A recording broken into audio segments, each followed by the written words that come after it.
Hi, this is Linda Magarchan. I am going to present the book I and Thou by Buber. So the PowerPoint presentation, the first page talks about the book, which was published in 1937. It was published for approximately 14 years before it became translated, but the book became really popular post-mortem after Buber had died. So the book was translated from German language. It was originally going to be 5 chapters, but only one chapter, the first chapter, got published, the I and Thou. The second chapter was going to be primal forms of religious life. Third chapter was going to be knowledge of God and law of God. The fourth chapter was going to be person and community, and the fifth chapter was going to be the power and the kingdom. But they found the outlines and some scratch papers, but not the real book. The real book was only 2 chapters.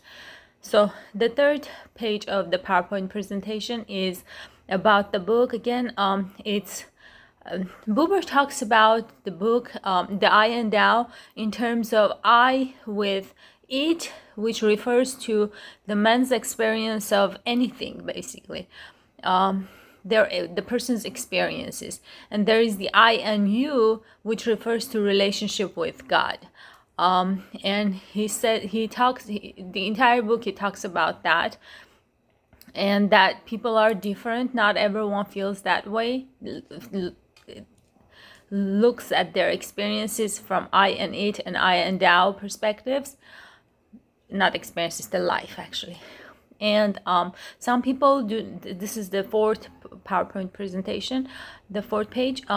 So some of the people do not think of themselves much. He says those people lack devotion, and they don't have time for themselves. He says they don't even have a self, and no, they don't have any sense of humor. They're very serious, these people.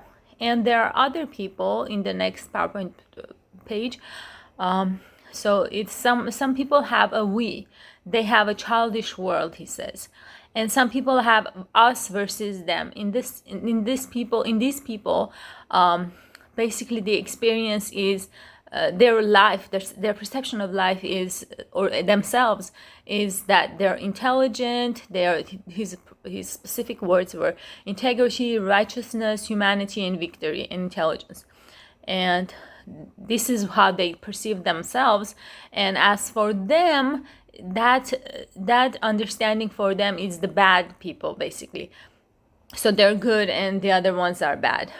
So the other ones are wicked.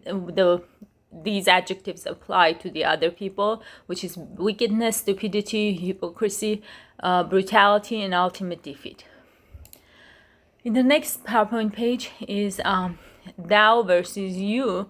The word that he chose to say thou, he thought of that being a little bit more biblical and as well as romantic. But he says when a person talks to God, they don't usually, in their heart, in their mind, when they're talking to God, they don't use the word thou. They use much more casual words. So, but on the other hand, jargon is something that people love. Here's why: because that makes them feel like part of the group, and it's more as opposed to you, which is more comfortable and more useful. So the next presentation, the next page, is you can be said with I in mind. This part I didn't exactly understand, but these were his understanding, that it can be said with I in mind. I and you can be said with one's whole being, but I and it cannot be said from the whole being. Whatever it means, this is his understanding. The book was not easy to read, by the way. It was very challenging, considering that it was translated from German, and some of the words were some of the sentences did not translate the way if someone English speaking would say it. it was even nothing. The word nothing was spelled no thing, and it was confusing a little bit. So, but it says that you helps a person take shape, or and when the person has a you in mind, that you makes the person take shape, become go through the change, evolve with the consciousness over and over throughout their life. And so I will, unfortunately, I cannot imagine myself using this in my therapeutic setting. That concludes the review of the book.